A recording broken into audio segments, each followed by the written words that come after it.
Hello dear student, welcome. तभी जो हम लोग टॉपिक पढ़ रहे हैं वो क्या टॉपिक है? प्रोस्पेक्टस। ओके, तो प्रोस्पेक्टस का मतलब क्या होता है? जैसे किसी की शादी होगी, आपकी दोस्त की शादी होगी, तो आपको कैसे बुलाएगा? भाई मेरी शादी में आ जा। नहीं, आपको एक इनविटेशन कार्ड देगा। तो इनविटेशन कार्ड में लिखा रहता है कि शादी कब होगी, कहाँ होगी, किससे होगी, है ना, खाना पानी कब चालू होगा। सेम। तो सेक्शन 270 याद करना, 270। तो प्रोस्पेक्टस का मतलब क्या होता है मालूम है क्या? Any invitation to the public. तो कंपनी किसको इनवाइट करती है? पब्लिक को। आओ, दावत पे मत आओ। तो सब्सक्राइब मतलब खरीदो। क्या खरीदो? शेयर्स खरीदो या डिबेंचर खरीदो।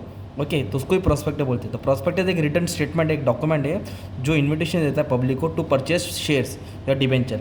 तो this prospectus is a document that is label और पब्लिश। उस पर लेबल और पब्लिश होता है। तो पहले इसका कंटेंट पढ़ेंगे। तो एक तो समझ में आ गया अपने को। प्रोस्पेक्टस मतलब क्या होता है? न्योता invitation given to the public to subscribe the share.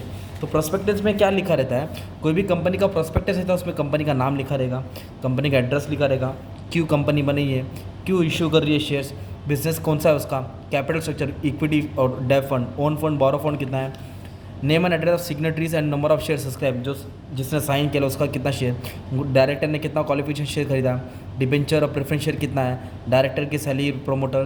तो ये शेयर के ओपनिंग एंड क्लोजिंग इशू रहेगा, डेट रहेगा, फाइनल डेट रहेगा, अंडर राइटर रहेगा, कमीशन रहेगा, ब्रोकरेज रहेगा। तो ये सब उसके कंटेंट्स होते हैं। क्या होते हैं? प्रोस्पेक्टस के कंटेंट्स, न्योता के। अभी अपन को पढ़ने का प्रोस्पेक्टस के टाइप्स। तो उसके टाइप्स में क्या क्या आता है? Red herring prospectus, shelf prospectus, abridge prospectus और डीम प्रोस्पेक्टस। तो रेड हेरिंग प्रोस्पेक्टस का मतलब क्या होता है बच्चों लोग? All the information of the offer of securities मतलब शेयर का जो भी ऑफर है इस contain in the offer document. उसके अंदर पूरा शेयर का प्राइस लिखा रहेगा। इट एक्सक्लूड द साइड्स ऑफ ऑफरिंग मतलब कितना शेयर बेचेंगे and the cost of security, कितना मार्केट से उठाएंगे, वो सब नहीं लिखा रहता है। बस क्या लिखा रहेगा उसमें? कितना शेयर ऑफर कर रहे हैं, right. Additionally it is not final prospectus. ये फाइनल प्रोस्पेक्टस नहीं रहता है, इसको अपडेट करना पड़ता है रिलीज के पहले, right. So it is title has para in red ink. तो इसको रेड इंक में लिखा जाता है, right. The issuer corporation must file it with registrar. इसको क्या करना पड़ेगा? रजिस्टर के साथ फाइल करना पड़ेगा at least 3 days before the opening of the offer. Offer के पहले 3 दिन के पहले क्या करना पड़ेगा? फाइलिंग करना पड़ेगा। Company is not seeking to sell the share before SEBI has given consent. जब तक सेबी परमिशन नहीं देगा उन लोग मार्केट से इशू कर नहीं सकते प्रोस्पेक्टस। ओके, तो ये रेड हेरिंग प्रोस्पेक्टस रहता है जो अभी फाइनलाइज नहीं हुआ रहता है। और फिर उसका उल्टा होता है शेल्फ प्रोस्पेक्टस। इसमें क्या होता है? एक सिंगल डॉक्यूमेंट रहेगा दैट अ कंपनी में issues several issues from and banks and other financial institution typically issued. मतलब जो अलग अलग जगह से उसको इशू किया जाता है। In this situation firm does not need to submit new prospectus. नया प्रोस्पेक्टस इशू करने की ज़रूरत नहीं होती है ना। All though it has 1 year expiry date. इसका एक ईयर का क्या रहेगा? एक्सपायरी रहेगा। ओके, और एवरेज प्रोस्पेक्टस क्या होता है? It given to the memorandum मतलब जो कंपनी का मेन डॉक्यूमेंट होता है, राइट। दैट हाईलाइट्स की elements of prospectus and provide investor. इसमें मेन चीज़ का जिक्र होता है और इन्वेस्टर को बताया जाता है और शॉर्ट में इन्फॉर्मेशन मिलता है ताकि उनको मालूम पड़े, to help and to assist them to make an investment choice fast. तो उनको समझ में आता है शॉर्ट में कि इन्वेस्टमेंट करना है कि नहीं करना है। ओके, एकदम शॉर्ट में समझा देता है।